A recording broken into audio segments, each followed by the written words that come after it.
Ibu Dr. Hajah Eni Zulaiha MAD yang akan melihatkan Prof. Mujibi. Di depan, waktu seluas-luasnya adalah terbatas. Seluas-luasnya adalah terbatas. Kami masih aman.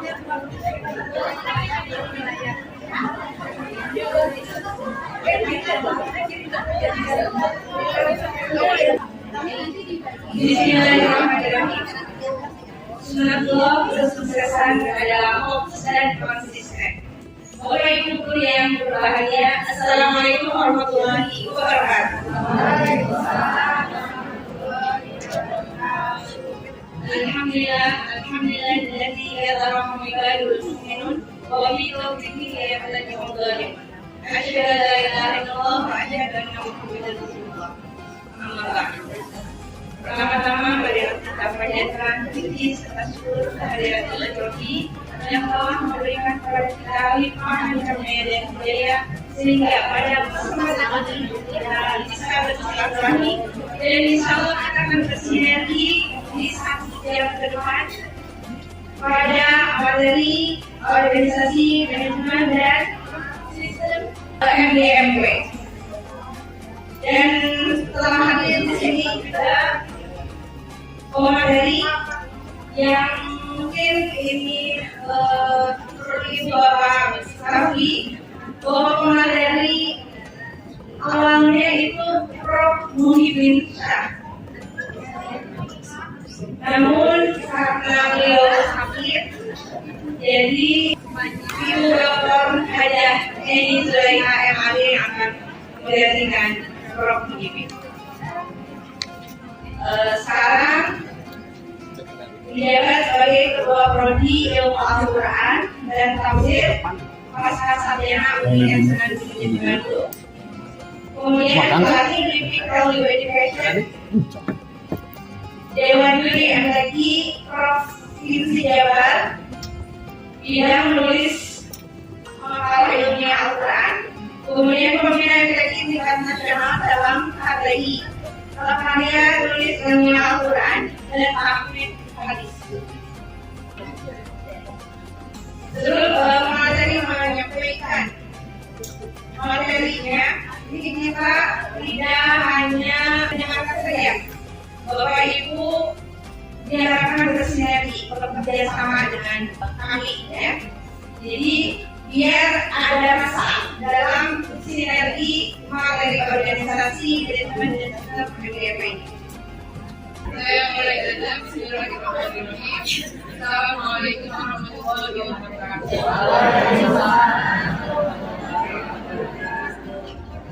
Karena saya dan Rina, Prof. Mujibi tidak bisa acara ini.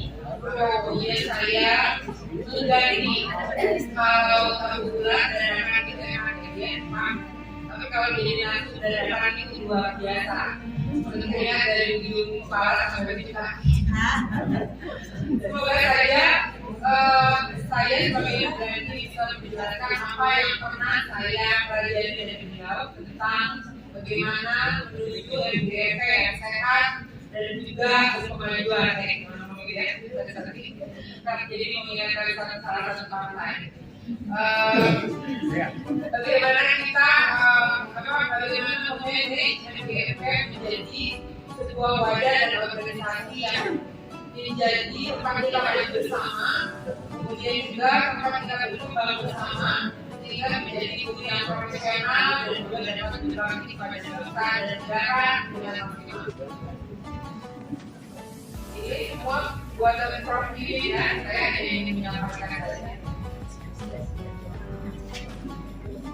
Beliau saat ini tidak tiba, adalah bagi kabar mau masyarakat pada bulan yang 10 bulan itu menyatakan bahwa dia sembuh makan dan saya diminta untuk berhenti. Bapak Ibu yang berbahagia, menurut Bapak Ibu, MDMW bagi pendidikan masyarakat dan pengembangan karir itu sudah sejauh mana manfaatnya?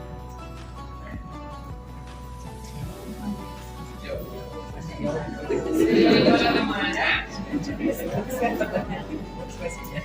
pertanyaan dari menurut Anda sudah sejauh mana manfaat MBMP? Jauh, dekat, sedang, atau bagaimana?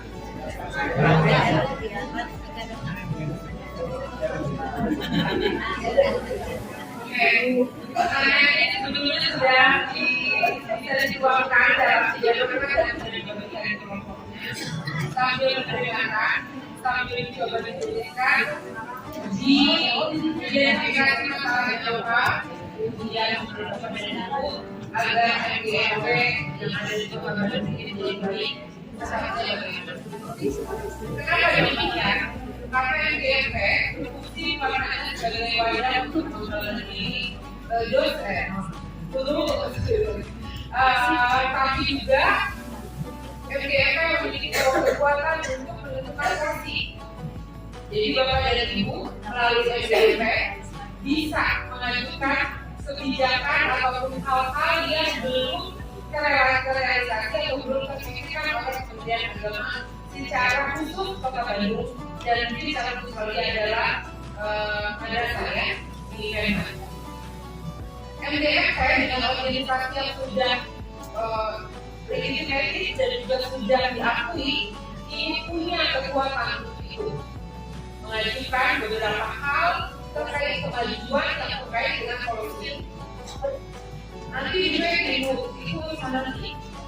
Tapi kita sudah mencoba mengingatkan dalam tanda kutip atau melengkapi dalam tanda kutip beberapa policy yang ada di Kementerian Agama untuk lebih mengarah ataupun lebih mendukung pada berkembangnya MBMP atau secara khusus pada guru-guru madrasah sehingga menjadi guru yang profesional, yang bukan hanya berpikir pada teacher center, tetapi juga mulai hari ini kita berpikir pada student center. Dalam amanat undang-undang, kita sudah tahu semua, karena saya juga pengelola prodi, kita tahu bahwa kita harus bisa menyiapkan peserta didik kita untuk merespon semua persoalan yang hari ini terjadi. Anak-anak kita harus dibekali bukan hanya pada sisi kondisi, tetapi juga pada keterampilan dan juga kebijakan yang baik. Sehingga ini menjadi tugas utama kalau saya diri sebagai dosen bagaimana cara mendesain pembelajaran agar bisa merespon 3 persoalan yang menurut kami orang-orang ini yang sudah dipikirkan, yaitu pada persoalan ekstremisme, pada persoalan gender equality, dan juga pada persoalan global warming. Bagaimana pembelajaran saya yang ilmu Al-Quran dan tafsir dengan mata kuliah tafsir Al-Quran misalnya harus mendesain pembelajaran kami untuk bisa mengingatkan pada peserta didik kita bahwa kita bisa merespon persoalan ini dengan cara misalnya membandingkan beberapa ayat Al-Quran yang sudah diketahui oleh masyarakat yang diduga ini menjadi problem ataupun sumber timbulnya ekstremisme, ketidakadilan gender dan juga global warming. Pengelolaan sampah bagian dari hal yang masuk pada pembelajaran pada beberapa mata kuliah di jurusan saya. Ini cerita saja. Tentu saja untuk ibu-ibu misalnya untuk bapak-bapak melalui MBMP kita bisa mencoba membuat isu-isu ataupun persoalan-persoalan yang kita hadapi dengan cara mendesain pembelajaran yang memperkaya dan juga membuat siswa kita berkembang. Salah satu contoh misalnya guru fikih bisa berkolaborasi dengan guru akidah akhlak misalnya, dengan guru Buddhis ketika pembelajaran tentang yatama, tentang anak yatim. Murid-murid kita bisa saja kita ajak outing ke panti asuhan, lalu kemudian mereka kita bekali dengan satu pertanyaan. Misalnya membuat video bagaimana sih rasanya menjadi anak yatim dan tinggal di panti asuhan. Kita ajari anak-anak kita bagaimana berkolaborasi dengan dunia luar. Misalnya berhubungan dengan surat, menyurat ketika hendak melakukan outing itu. Lalu kemudian membuat video bagaimana rasanya menjadi anak yatim tinggal di panti asuhan dan kemudian berbagai hal yang mungkin anak-anak kita di sekolah tidak rasakan.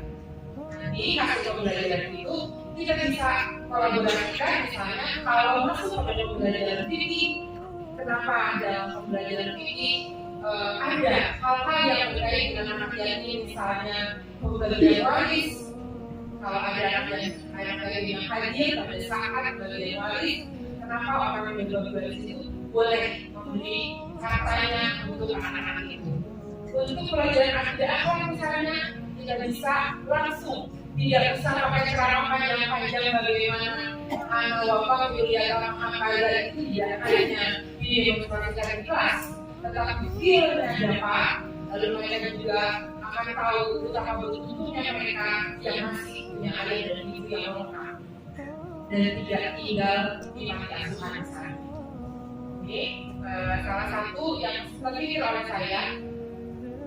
Selanjutnya, ini mungkin sudah sangat umum ya, kebijakan pemberdayaan musyawarah guru mata pelajaran dan bahasa.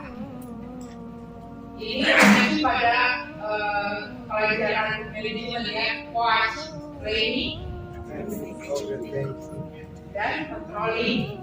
Nah ini, seorang guru melalui MDMP bisa mengkolaborasikan rencana-rencana pembelajarannya dengan guru lain, sehingga menjadi pembelajaran yang menarik. Mungkin saja satu aktivitas di luarnya ya, seperti yang saya ceritakan, tetapi ini bisa diberikan pada berbagai pembelajaran yang terkait dengan guru SPK, bagaimana cara membuat video dengan baik dan menarik, misalnya itu kemudian dipresentasikan oleh anak-anak itu.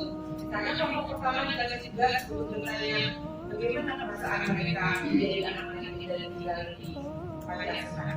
Lalu kemudian mungkin pada kelompok lainnya mereka harus bertanya misalnya apa harapan mereka kelak kemudian hari harus bagaimana. Kemudian di hari di kelompok lainnya mungkin ibu dan bapak bisa juga menanyakan pada mereka aktivitas dari pagi sampai sore seperti apa. Nah ini menurut saya sangat menarik, sehingga membumi pelajaran itu bukan hanya pada tataran kognisi, tapi afeksi dan juga pada persoalan-persoalan membentuk akhlak berkarakter sebagai salah satu dari tujuan pendidikan nasional. Beriman, berakhlak, bertakwa, dan kemudian yang terakhir akan mulia ya. Nah, Bapak Ibu yang saya hormati, polisi atau kebijakan pada pemberdayaan madrasah ini sudah sering dibicarakan, dan juga saya mengikuti beberapa acara pengajian MGMP guru-guru di SMP. Mereka memiliki satu titik pengajian rutin. MGMP Kota Bandung itu memiliki pengajian rutin yang temanya itu membantu mereka para guru itu untuk menambah wawasan, lalu kemudian juga bisa memberi dawan ataupun mengelaborasikannya pada beberapa pembelajaran. Itu setiap malam Sabtu. Kadang saya ikut hadir, kadang saya ikut lewat Zoom. Beberapa materinya dikemas sedemikian rupa oleh pengurusnya, lalu kemudian itu menjadi program kerja mingguan yang kemudian dilakukan dengan cara terus-menerus dan terkontrol. Nah, kemudian pada sisi sumber daya, ini kita punya SDM banyak. Alhamdulillah, guru madrasah adalah guru-guru yang bukan hanya cakap di bidang ilmu sains, tetapi juga paham tentang beberapa hal yang terkait dengan ajaran agama. Dan ini adalah poin penting, karena mohon maaf saya ada cerita di MGMP SMP itu banyak sekali guru-guru yang tanda kutip belum bisa membaca Al-Quran. Kemudian yang paling dikhawatirkan adalah mereka sangat haus pada pengetahuan agama, namun tidak punya waktu. Lalu biasanya mereka mengikuti pengajian-pengajian yang ada di YouTube atau pengajian-pengajian yang tanda kutip, menurut saya tidak semua yang ada di YouTube itu mengacu pada pendidikan perdamaian atau moderasi ya, tetapi ada banyak pengajian-pengajian yang justru mengarahkan pada hal-hal yang bersifat ekstremisme. Saya pernah melakukan penelitian tugas dari kampus kepada perempuan yang dipenjara di Sulawesi karena terorisme. Dari sekian yang saya temukan, ternyata mereka punya fungsi yang berbeda-beda. Yang pertama yang saya tahu itu ada fundraising. Jadi ada perempuan semua yang dia pakai sarjana ekonomi yang kerjanya memang misalnya menjual obat-obatan herbal misalnya itu, kemudian atau menjual hal-hal yang bersifat tanda kutip agama itu dijual, misalnya pengobatan ala nabi atau yang lainnya, bekam dan segala macam. Kan berarti bekam itu kemudian jadi teroris ya, tidak semua ya. Kebetulan contohnya seperti itu. Uangnya dikumpulkan untuk apa? Ternyata untuk membiayai anak-anak dan istri-istri para teroris itu yang tinggal di sekitaran penjara. Jadi bagaimana mereka bisa dekat dengan ayah dan ibunya. Dan itu ada fundraising. Kemudian ada rekrutmen. Nah ini bagian rekrutmen ini saya ada yang lihat karena saya bertanya kenapa dilakukan ini. Kata beliau kalau laki-laki yang teroris itu bisa melakukan tindakan-tindakan yang mungkin lebih banyak bisa dilakukan daripada perempuan, maka kemudian mereka dilatih untuk membuat konten-konten hoax dan juga narasi kebencian pada agama, pada kelompok agama tertentu dan juga pada negara. Dan ini disebar seperti buzzer yang selalu membuat konten-konten itu dari pagi sampai pagi lagi. Jadi ada konten yang khususnya tentang penolakan pada isu, misalnya pada isu yang kemarin itu kesehatan alat reproduksi perempuan atau undang-undang PKDRT, undang-undang yang lainnya. Nah itu mereka membuat konten-konten yang kontra naratif ya, sehingga banyak orang yang kemudian tergiur lalu kemudian mengikuti kajiannya dan kemudian masuk pada grup WA. Teman saya, dosen perempuan di UIN, itu pernah ikut kajian itu dan kemudian masuk pada konten mereka, yaitu tentang keadilan seksual, poligami ya. Jadi bagaimana caranya mereka mengawin-awinkan ataupun menjodoh-jodohkan perempuan-perempuan yang sudah dibrainstorming dengan laki-laki yang kelompok mereka untuk siap berjihad dan akan mau menjadi pengantin. Nah, salah satu kata-kata yang saya ingat itu dari Imam Hamzah, kalau orang sudah terpapar dengan istilah radikalisme cukup 2 jam mereka bisa menjadi pelaku bom dan juga menjadi bagian mereka yang siap. Ini ibu-ibu yang berbahagia, kita menjadikan menutup mata bahwa anak-anak madrasah, anak-anak mahasiswa UIN sudah banyak yang terpapar oleh isu-isu ekstremisme ini. Makanya MBMP saya berharap MBMP bisa menjadi pembanding atau bisa menjadi a priori menjadi sesuatu yang berbeda yang bisa menyelamatkan anak-anak kita tidak untuk pada persoalan bullying misalnya. Ini menjadi PR panjang terkait pengelola sekolah dan juga pesantren. Betapa pesantren dan madrasah menjadi tanda kutip menakutkan apalagi pesantren. Karena memang pemberitaan yang pesantren yang diberikan sedemikian rupa. Dan memang ini terjadi. Jadi menurut saya guru-guru madrasah memiliki sumber daya yang luar biasa, kemudian juga biaya yang bisa dicari biaya itu kita bisa minta pada bantuan-bantuan rekan-rekan di luar yang bisa menghidupi ataupun membiayai organisasi kita sehingga menjadi MBMP itu kan sekedar nama, tapi juga bisa lebih banyak untuk anak-anak bangsa. Kemudian Artinya kegiatan intinya kalau kata Prof. ini pendekatan kepada profesionalisme. Sama di dosen juga ada pendekatan profesionalisme dosen. Yang pada hari ini dosen bukan hanya mengajar, tetapi juga harus bisa menulis jurnal, administrasi, kenaikan pangkat yang dibuat sendiri dan segala macam. Kalau dipikirkan puyeng, tapi kalau dijalani oke. Kalau misalnya cuma bukan apa berat, kali dijalani saya ada pengalaman. Yang penting kita kerjakan.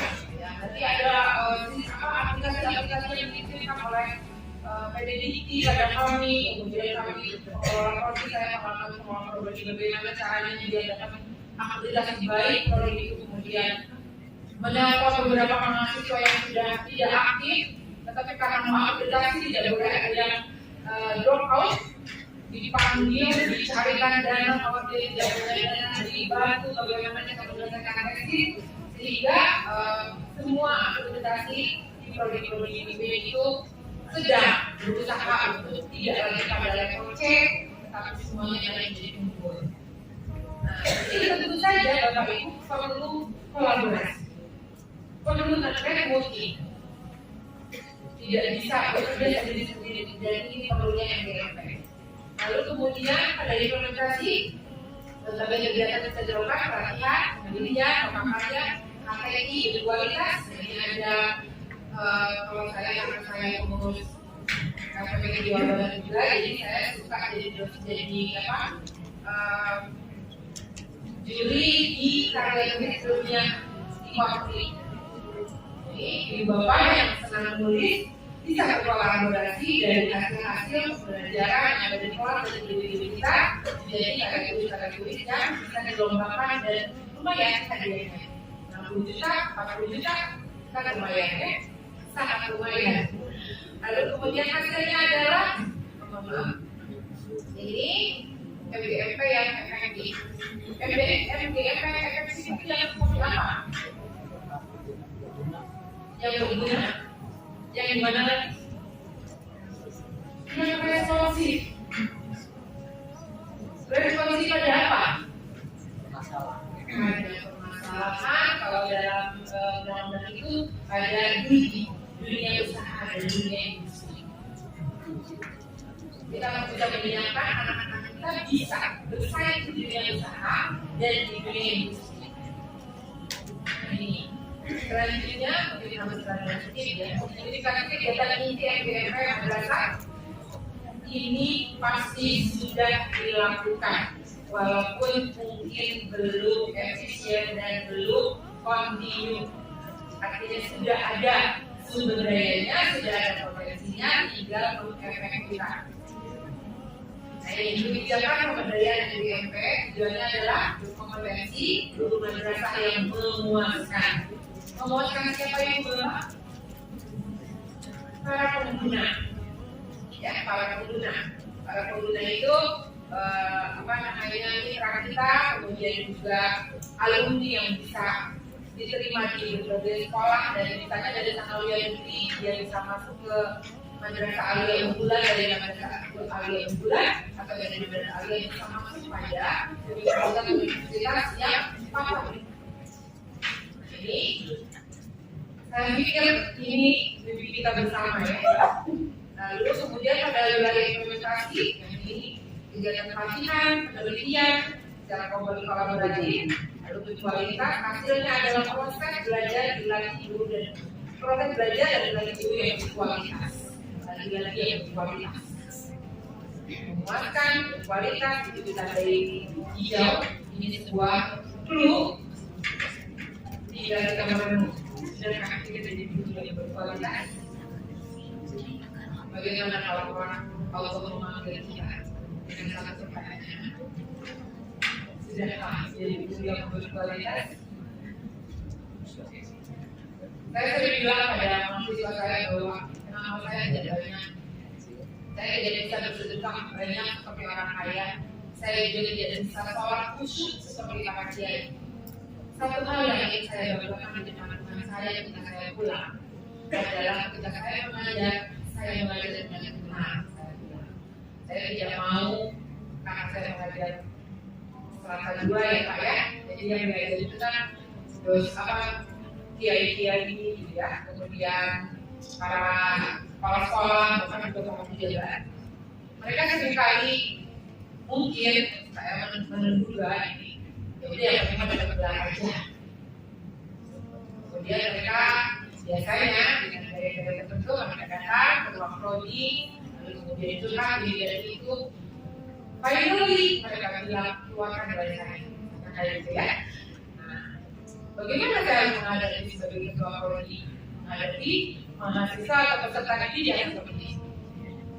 Dengan berbagai macam cara. Biasanya kalau orangnya people pleaser, kelihatannya orangnya seperti dipuji, maka saya akan puji sebentar. Kalau orang saya bilang ke sekretariat saya, mohon maaf namanya Lena, ibu mau ada keperluan, silakan bapak ini dari jadi dia paham bahwa saya tanda kutip tidak sesak sebetulnya dengan pembicaraan. Kalau orangnya suka instruksi, itu ada yang suka instruksi ya. Seharusnya begini. Nah, gimana kita cara melayaninya mahasiswa dengan baik seperti ini kalau saya? Kalau ibu mungkin ada murid yang manja, ada murid yang senang bercerita, ada murid yang berasal dari keluarga yang mungkin tidak utuh. Kita tidak bisa samakan kan sikap kita dan juga respon kita pada mereka. Tinggal pilih mau merespon seperti apa. Nah, saya tahu ini kayak ini juga hasil ngobrol dengan beberapa dosen. Kalau misalnya ya, kalau ini kemudian itu sekali. Oh, suruh aja Bu mendatangi Bapak Anu. Kayak Bu, Bapak itu sudah tahu cara menangani apa maksudnya. Nah itu kita saling kolaborasi ya. Nanti kalau ada dosen yang ini kok perlu dalil. Mereka tapi perlu dalil kalau dari lokasi apa? Kita tolong dari sini sebentar. Saya coba bantu walaupun itu video sampai. Itu Bapak dari Ibu, betapa kolaborasi, sinergi dan networking penting banget hari ini. Hari ini nggak bisa, misalnya guru madrasah negeri, madrasah sama yang negeri tidak bisa bekerja sendirian. Dia harus bisa mendengarkan guru-guru lain dalam satu mata pelajaran tertentu untuk menyelesaikan atau membuat strategi pembelajaran di sektor tertentu. Karena itu pembelajaran akan terus berkembang dan juga penuh inovasi. Kalau sudah liburan, misalnya kita bisa ngobrol-ngobrol tentang gimana ya cara dengan ini, bagaimana ya supaya orang tua belajar materi ini. Karena mereka mahasiswa seperti ini, kalau saya mau menilai, misalnya misalnya gini, yang kelas itu diajak bercanda, nggak betul. Diajak diskusi, nggak betul. Coba Ibu, ini dulu ya awal-awalnya kurang sekarang itu cahaya, ya kasar-kasarnya. Sawoka, gitu ya. Kalau sudah mereka kelihatan cair, baru kita mulai belajar. Saya mau belajar tentang ayat-ayat poligami, gitu ya. Perbandingan penampilan ayat poligami, ayat gender, dengan tidak gender, kayak gitu. Jadi saya mau metodologinya. Itu kan sudah menyebabkan perempuan sudah tegang, orang yang tidak sakit, karena tahu ini apa namanya pembelajaran seksi ya. Untuk blend di suasana, biasanya saya suka cari tayangan YouTube yang membuat apa namanya lebih mencairkan suasana. Bapak Ibu mungkin bisa memulai dari hal-hal yang berbeda, karena mohon maaf dunia saya dunia mahasiswa, tapi mungkin tidak jauh berbeda kok masalahnya. Lalu kemudian ini yang pengen saya tekankan. Kompetensi psikologi guru MBMP,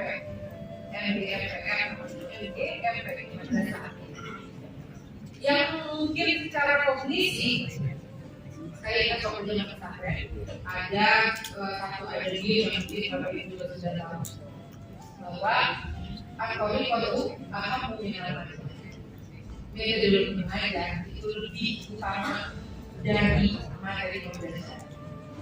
Tetapi hari ini tidak, karena materi pembelajaran sudah dengan begitu.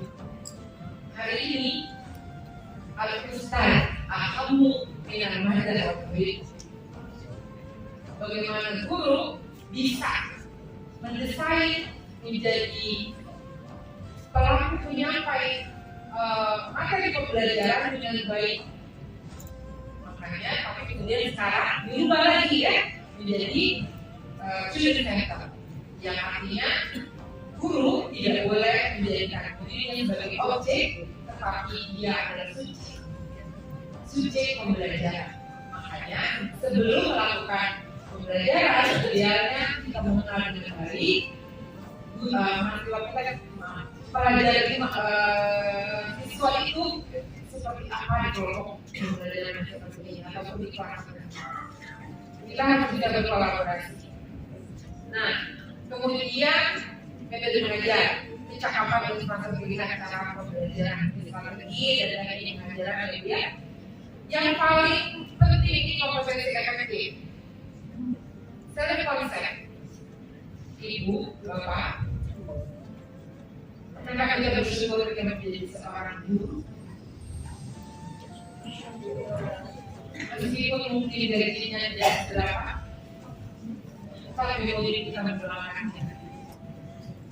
Karena tidak menciumnya, mereka menguapkan diri. Tidak banyak orang yang merasa bersyukur atas nikmat yang Allah berikan. Bahwa kita hari ini menjadi guru. Ribuan orang pengen jadi guru.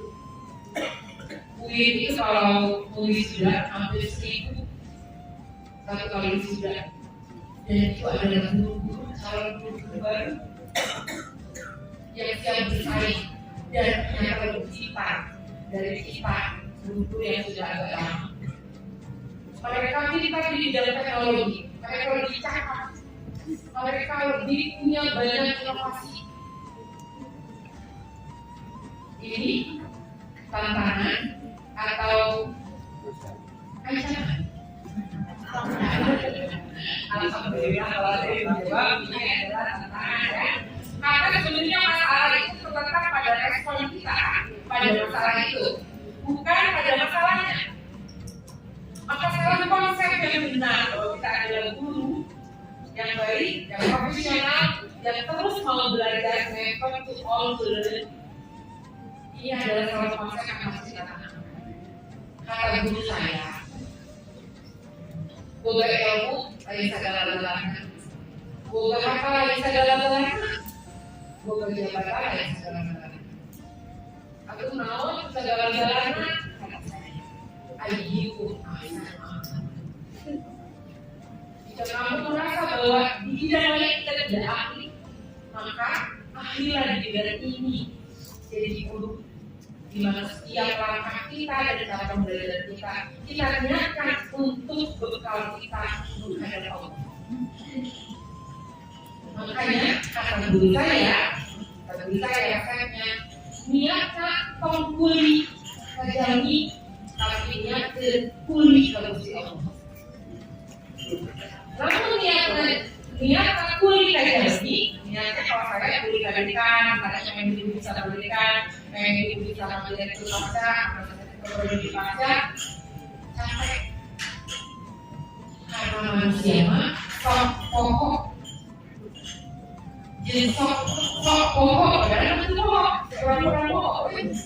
Tapi Allah mah, bagi Allah tidak ada yang gratis. Allah itu sari Allah kita, jadi cepat penghitungannya dan Allah tidak pernah lupa. Itu ada pembelajaran atau ada mungkin guru yang sama saja ya, namanya manusia dan pemakai. Kita tidak bisa egois dengan sama guru atau sama dosen, tetapi kita harus kolaborasi dan juga sinergi. Kalau ada gelis, misalnya saya malu sebenarnya mau dibelajar dari sini. Apakah selamanya yang anak itu melakukan belajar? Allah menciptakan kita dengan dua telinga, dua tangan, menunjukkan bahwa harus ada kolaborasi. Misir, berpikir, masak, pakai kerudungnya, kolaborasi, networking, dan juga sinergi. ini agar MBMP kita menjadi lebih baik dan berkualitas. Yang kedua, self efficacy. Self efficacy itu adalah salah satu kemampuan pada diri kita untuk menyatakan bahwa aku mampu, aku bisa, aku adalah teladan untukku, untuk anak-anakku di rumah dan untuk anak-anakku di sekolah. Self efficacy ini adalah salah satu yang harus kita ingatkan pada diri kita dan pada diri kita, karena mengingat tantangan yang banyak dan tantangan yang di depan mata, bagaimana caranya kita bisa melewati. Kemudian pada komentar ini kita akan sebagai kembang, ayo ikut pelatihan, ada banyak pelatihan yang diadakan gratisan. Kalau merasa belum punya public speaking yang baik, cara mengajarkan dengan baik, belajar dari YouTube yang biasa tentang komunikasi. Kemudian ekspresi. Nah, ini kalau saya masih punya anak bungsu yang kelas 2 SMP, waktu itu kita tentang peran Uhud. Sampai rumah itu ada nggak video perang tentang perang Uhud? Ada. Lihat kan gitu. Lalu sesudah itu dia ngomong kan, lalu saya tanya, Bu, Pak, cara itu kan ada 3 ya. Apa yang kamu rasakan? Menurut kamu harus bagaimana? Dia ada encouragement, ada rasa belas kasih yang dapat dari materi itu. Apa yang kamu bayangkan? Orang itu kayak gitu ya zaman dulu ya. Kayak Israel itu mungkin kan kayak gitu. Kata saya, kata hadis Rasul berperang Rasulullah itu 6 bulan lamanya, 8 bulan, dan itu berdepan-depanan ya, tidak kayak sekarang main bom gitu. Kemudian kata saya, apa yang kamu rasakan? Kalian bersyukur bersyukur masih bisa sekolah, bersyukur tidak mendengar ukuran bom yang dilihat di berita-berita seperti ini. Kalau sudah kecilnya, imagine bagaimana kalau kamu ada di sana. Saya mau di sana, apa yang akan kamu lakukan? Kalau sudah ada, tuliskan dalam buku harian. Next, kalau kamu sudah dewasa, kamu lebih buat apa? Sepertinya ini tidak ada seperti tidak ada manfaat, tetapi besok lusa ada beberapa poin-poin dari anak saya itu menjadi buku yang dia tuliskan dan bisa karena dia hobi menulis. Buat anak saya yang hobi musik, ukuran bom suara gedung itu berubah menjadi tempo-tempo musik yang dia nikmati bagaimana caranya agar kita bisa menghibur mereka karena dia dalam kondisi yang seperti itu. Nah, saya bersyukur dan berterima kasih pada guru-guru saya yang sudah banyak memotivasi hingga saya sih mengizinkan gitu ya, mengingatkan kembali di rumah, dan itu alhamdulillah kolaborasi yang luar biasa. Nah, kemudian ini silakan berdiskusi dan berbagi pengetahuan dan pengalaman keguruan Anda. Atau kita mulai pada tempat yang sudah saya berikan. Ini kita tulis dan juga saya panggil bentuk bagaimana idenya atau masalah apa sih yang tidak ada yang kemudian Bapak di kelompoknya. Silakan saya kasih waktu 5 menit saja.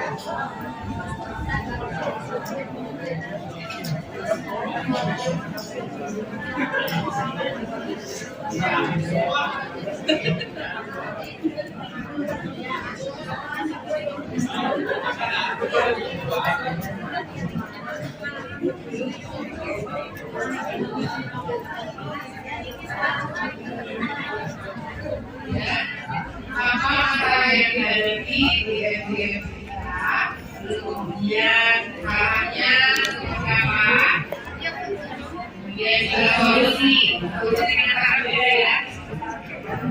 Kurang sering tadi istrinya Pak Adi, Puan, Sana, Buana.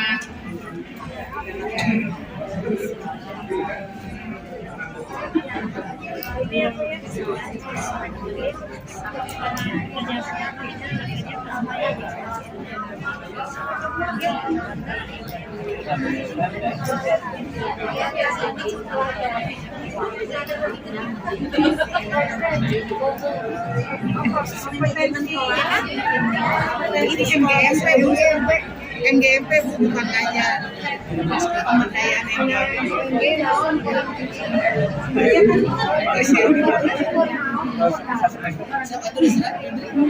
biaya.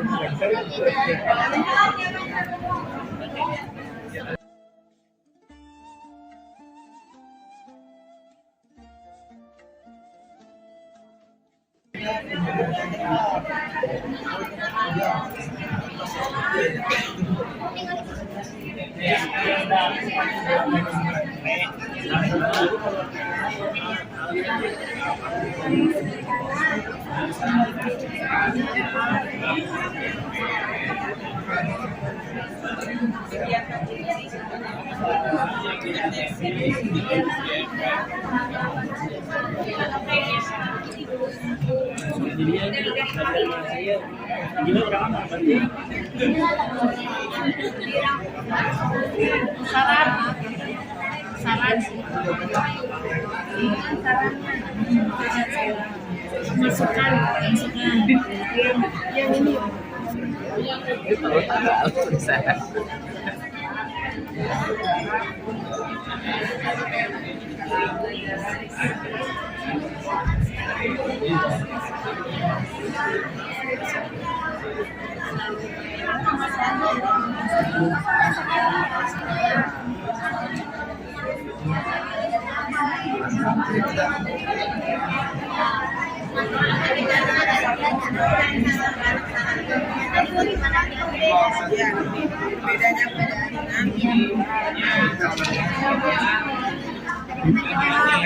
kan ya aku tuh.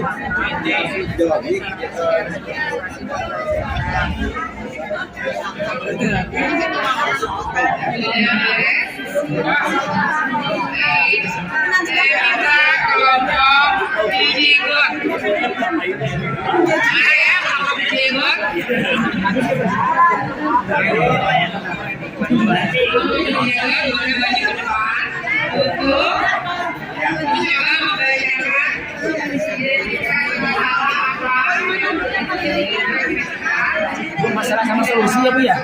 Masalah dengan solusinya. Ya itu masalah dengan solusinya.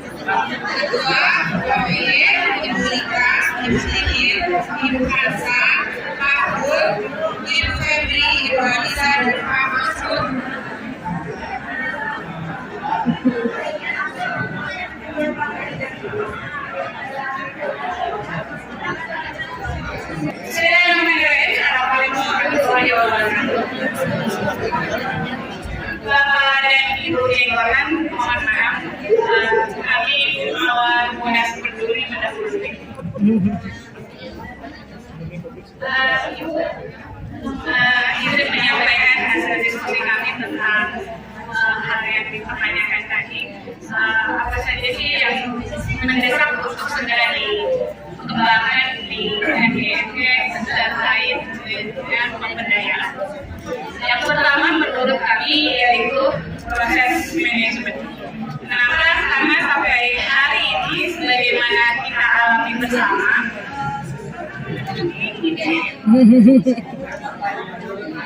seperti kita alami bersama bahwa MGMG itu ada, hanya saja keberadaannya. Nah, itu yang sangat disayangkan. Walaupun di akhir-akhir tahun sekarang ini pemerintah kemenang pusat itu memberikan donasi pembiayaan untuk kegiatan MGMG yang dimaksudkan untuk memantik kegiatan untuk bisa dilanjutkan oleh pengurus MGMG dan selanjutnya. Sayang, hanya pas ada dana saja, pas ada biaya saja, kemudian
menjadi bagian fokus utama kita dalam pemberdayaan. Selanjutnya adalah sumber-sumber. Seperti disebutkan tadi, ketika DEP, sumber yang kita maksud di sini adalah sumber pembiayaan. Jadi ketika ada uang akan bergerak, ketika tidak ada uang DEP mati suri. Demikian yang kami sampaikan dari kelompok Mawar Gregory Mawar Muda Sendiri. Teman-teman, terima kasih. Assalamualaikum warahmatullahi wabarakatuh. Waalaikumsalam. Ya. Perkenalkan kami dari Guru Jekon. Jadi insya Allah di sini semuanya akan menjadi Jekon. Suaminya mungkin. Insya Allah. Ibu narasumber yang aspek yang mendesak untuk dikembangkan dalam DEP di pihak kami berkesimpulan bahwa proses manajemen itu terletak dari penyempurnaan koordinasi antar guru. Koordinasi ini dilakukan dari masalah karena guru di masing-masing memiliki kesibukan masing-masing. Nah, itu cukup menjadi kendala bagi DEP. Yang selanjutnya itu juga yang seperti yang tadi bahwa koordinasi itu tentang proses operasi pengajaran yang panjang menjadi agak susah operasinya sehingga tidak mudah mendapatkan guru dan guru ada uang makanya sebagai berjalan ada uang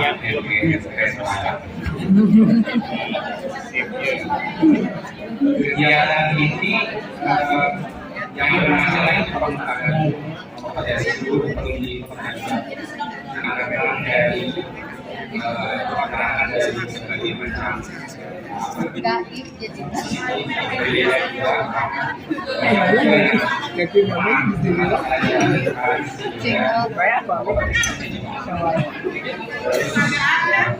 kompetensi psikologi guru yang perlu ditingkatkan adalah kemampuan manajemen konflik di dalam kelas, belajar itu saja dari Jekon.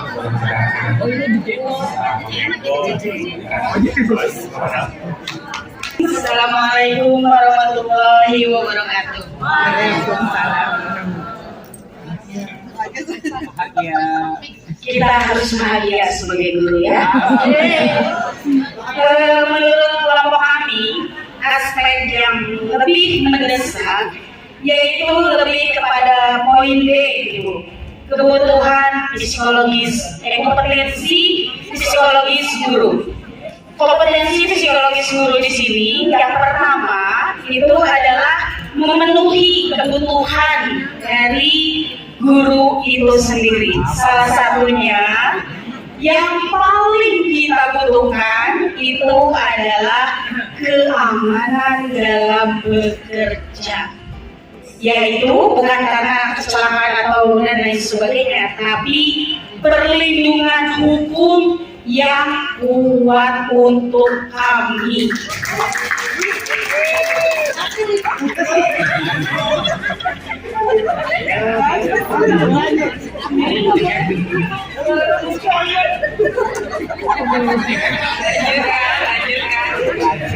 Ya, karena kompetensi psikologis guru berarti kita yang pertama itu perlindungan hukum yang kuat untuk kami, sehingga kami dalam mengeksplor di lapangan yang mana notabene kita berhadapan dengan makhluk hidup yang berbagai macam karakter, sifat, latar belakang dan lain sebagainya, sehingga dalam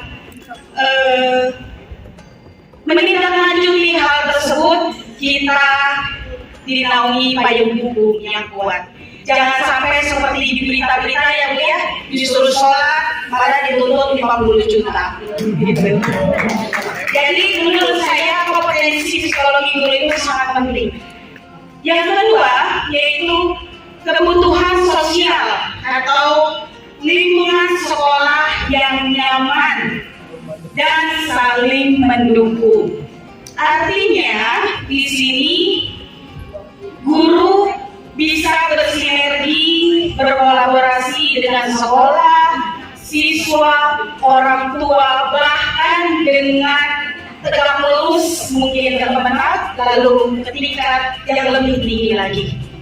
Sehingga kami guru bisa mengaktualisasikan, mengekspresikan kita ke hal positif, sehingga mungkin nanti ujungnya akan ada apresiasi mungkin dari sekolah atau bahkan tingkat yang lebih tinggi lagi. Dengan catatan guru harus bahagia dan aman nyaman. Intinya seperti Twibbon kemarin dari Kemenag, itu slogannya guru pembelajar bahagia mengajar. Terima kasih. Wabillahi taufiq wal hidayah. Wassalamualaikum warahmatullahi wabarakatuh.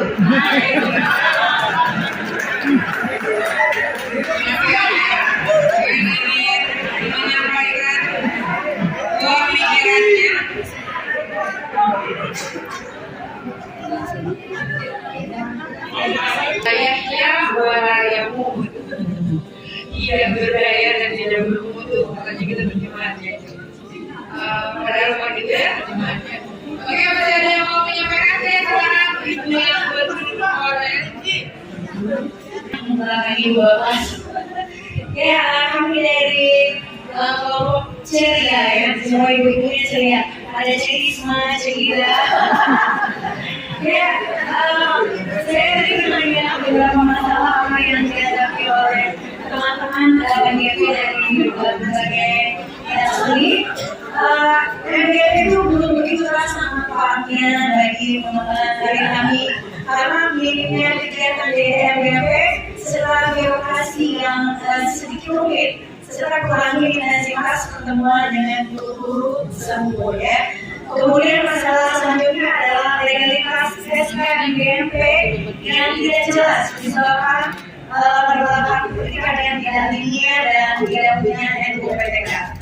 Kemudian untuk mengatakan fasilitas dana untuk setiap MGMP, contoh yang dapat program kemarin cuma UN ya, bahasa Indonesia, matematika, bahasa Inggris dan IPA. Sedangkan MGMP yang lain, PAI, seni budaya itu tidak ada dana ya, tidak ada anggaran untuk kegiatan MGMP. Saran dari MGMP itu anggaran itu harus terrealisasi di setiap MGMP, dibentuknya Pokja dan kepanitiaan, ada kerjasama yang solid antara stakeholder. Jadi misalnya kita mau mengadakan MGP tapi terbentuk kita harus mengajar begitu Ibu. Jadi kepala sekolah yang kurang kerjasama, jadi ya nggak boleh dari kelas gitu ya, nggak boleh dari apa waktunya kita bisa MGP kalau tidak diizinkan. Kemudian tolong diaktifkan kembali media suara di setiap sekolah yang bisa dimanfaatkan ilmu ya. Begitu Bu, terima kasih. Assalamualaikum warahmatullahi wabarakatuh.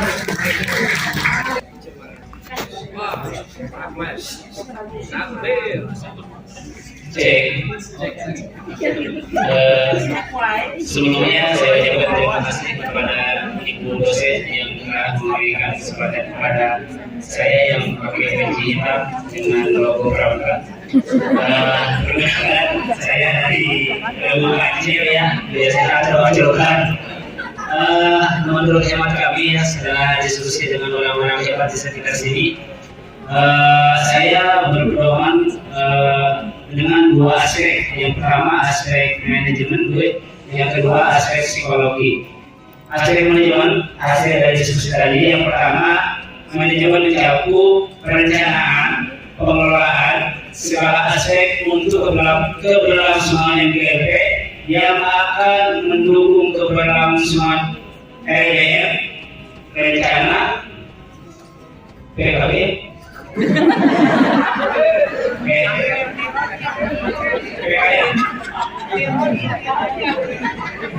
dengan kekurangan yang bermanajemen baik dari pemerintahnya mungkin ya, karena kalau kami sebagai guru kan mencakup pemerintah kita mencakup juga kalau dari kemenangnya. Maka itu mungkin ini manajemen untuk bagaimana juga manajemen untuk kami juga bukannya kami membela guru-guru yang kemarin juga MPMP ya, karena kami juga sama kurang gitu. Akan tapi ini mungkin jadi solusi untuk kita semuanya. Bagaimana bisa meningkatkan kembali khususnya masing-masing ketua yang ada di MPMP tersebut. Seharusnya kami mungkin dari guru bahasa Arab ya, ada kekurangan dalam manajemen dalam MPMP tersebut. Yang kedua, mencakup dengan psikologi. Kenapa harus dikaitkan dengan psikologi? Kami bukan membela kurangnya dari MPMP. Tapi kalau kita mencakup belakang, itu kan ada permasalahan yang sangat berat sekali ya. Salah satunya masalahnya terkena COVID-19 itu. Setuju? Kenapa kita kurang MPMP? Karena tidak ada COVID itu ya. Jadi karena kita tidak berdekatan, tidak berhubungan karena adanya COVID itu Bu. Setuju nggak? Mungkin apa saya? Bahkan, ya. Nah itu mungkin permasalahannya karena ada COVID. Kami saya berdoakan mudah-mudahan dari tahun 2022 sampai seterusnya COVID tidak ada lagi dan MPMP bangkit lagi. Amin ya Allah ya Rabbal Alamin.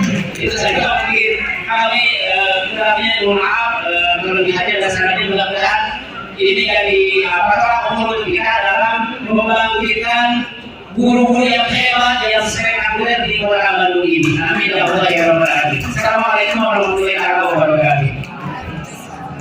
Dan juga pembelajaran berkata rencana tindak lanjut bagi bidang pendidikan madrasah ya.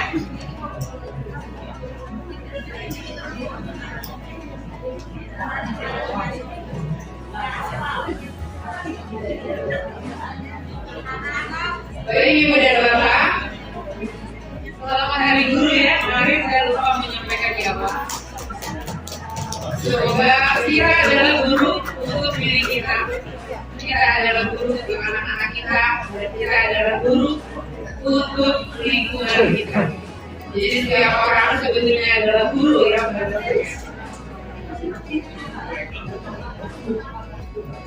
Ada hal yang mungkin nanti akan disampaikan atau ingin saya sampaikan sebelum ditutup. Tujuan pembentukan MPMP yang tertuang dalam aturan itu yang pertama adalah meningkatkan mutu pelayanan pembelajaran yang aktif, inovatif, kreatif, dan juga mencerdaskan atau memandirikan siswa. Yang kedua, meningkatkan prestasi belajar siswa. Ternyata di Kota Bandung walaupun MPMP-nya layak Jawa Raya, tapi siswanya bagus-bagus juga. Jadi ini kayak jadi bahan atau bagaimana ya? Kemudian yang ketiga, MPMP itu harus berkaitan dengan pembuatan pengetahuan, keterampilan, budi pekerti dari guru dan juga siswanya. Yang terakhir, bertukar pengalaman ini dan menjadi tempat balik antara guru. Dari apa yang kita sudah dengarkan bersama dari Bapak Ibu yang sudah menyampaikan, nanti akan dirilis dan kemudian ini akan menjadi poin penting, poin penting untuk kita mencoba kembali menghidupkan MPMP yang mungkin sedang mati suri gara-gara COVID adanya ya. Ini semoga segera persoalan itu yang mungkin semoga tidak menjadi persoalan yang mengganggu pada seluruh kegiatan-kegiatan ada di MPMP. Ibu dan Bapak, hari sudah sore, mungkin saya lanjutkan. Karena waktu sudah habis, jadi mungkin tidak ada pertanyaan. Tapi semua yang diinginkan oleh Ibu dan Bapak akan saya sampaikan kepada Pak Masih Pendidikan Madrasah yang kebetulan satu rumah dengan saya. Jadi akan saya sampaikan agar menjadi perhatian khusus untuk MPMP. Baik, itu saja. Terima kasih. Assalamualaikum warahmatullahi wabarakatuh.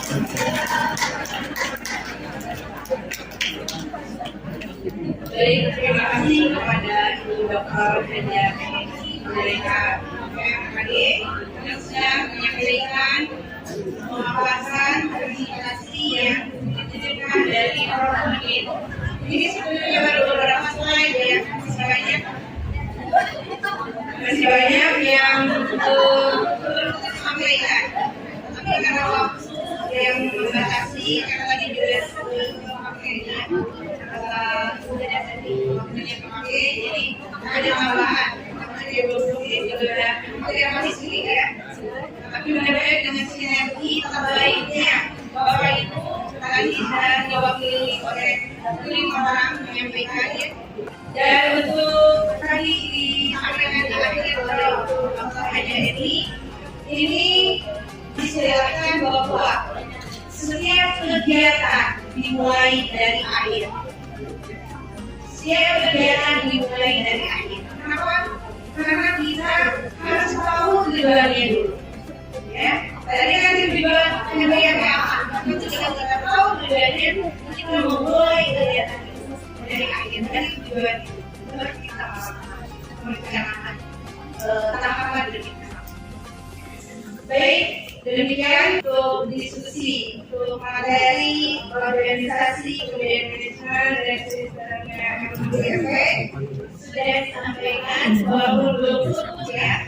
Kalau mau menghubungi ya, kalau berjumpa dengan Om Pipin ada di YouTube-nya Pipin bisa.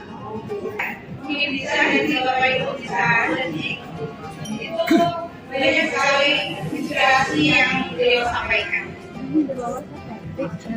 Jadi Bapak Ibu, di antara kata-kata terdapat kebijaksanaan yang kau bagikan kepada murid-murid. Selamat Hari Guru untuk Bapak Ibu guru terhebat semuanya. Demikian yang saya sampaikan, saya Ina selaku moderator dalam acara ini.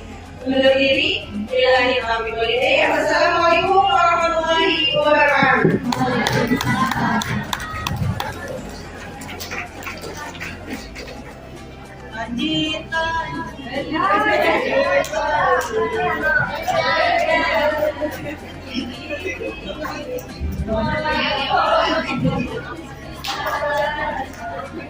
Iya.